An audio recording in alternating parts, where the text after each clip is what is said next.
আধুনিক প্রযুক্তির মাধ্যমে সিলেট অঞ্চলের কৃষি উন্নয়ন প্রকল্পের আওতায় 2025-26 অর্থবছর অনুষ্ঠিত হলো এক গুরুত্বপূর্ণ কৃষক মাঠ দিবস। ছাতক উপজেলা কৃষি অফিসের আয়োজনে বৃদান 26-এর উপর স্থাপিত এই মাঠ প্রদর্শনী কৃষকদের মাঝে ব্যাপক আগ্রহ ও উৎসাহ সৃষ্টি করে।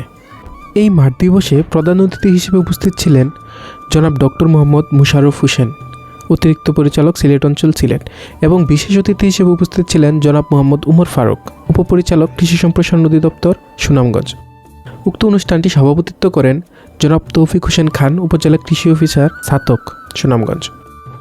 শুধু মঞ্চেই সীমাবদ্ধ না থেকে তারা মাঠে নেমে প্রায় 1 কিলোমিটার হেঁটে বিভিন্ন ধরনের প্রদর্শনী প্লট পরিদর্শন করেন। মাঠেই দাঁড়িয়ে কৃষকদের সাথে সরাসরি কথা বলেন, শুনেন তাদের অভিজ্ঞতা এবং আধুনিক চাষাবাদ সম্পর্কে গুরুত্বপূর্ণ দিক নির্দেশনা প্রদান করেন। বিশাল সরিষা মাঠ ঘুরে সরাসরি পরিদর্শন করেন। সরিষা চাষে ফসলের বৃদ্ধি, ফলন সম্ভাবনা এবং আধুনিক ব্যবস্থাপনা পদ্ধতি খুব কাছ থেকে পর্যবেক্ষণ করেন তারা। এই কার্যক্রম কৃষকদের মধ্যে নতুন প্রযুক্তি গ্রহণের আস্থা উৎসাহ বৃদ্ধি করেছে, যা ভবিষ্যতে সিলেট অঞ্চলের কৃষি উৎপাদনে গুরুত্বপূর্ণ ভূমিকা রাখবে। পরবর্তীতে রাইস ট্রান্সপ্লান্টারের মাধ্যমে ধানের চারা রোপণ কার্যক্রমে অতিথিবৃন্দরা সরাসরি অংশগ্রহণ করেন।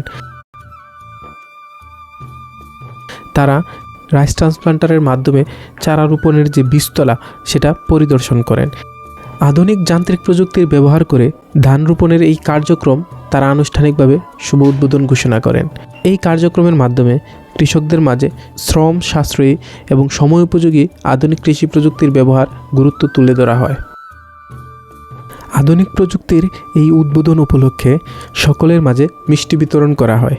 পর্যায়ক্রমে সকলকে মিষ্টিমুখ করানো হয়। এভাবেই শেষ করা হয় দিনের কার্যক্রম। আধুনিক কৃষি, উন্নত জাত এবং মাঠ পর্যায়ের কার্যকর প্রদর্শন, এই তিনের সমন্বয়েই গড়ে উঠবে টেকসই কৃষি ও সমৃদ্ধ বাংলাদেশ।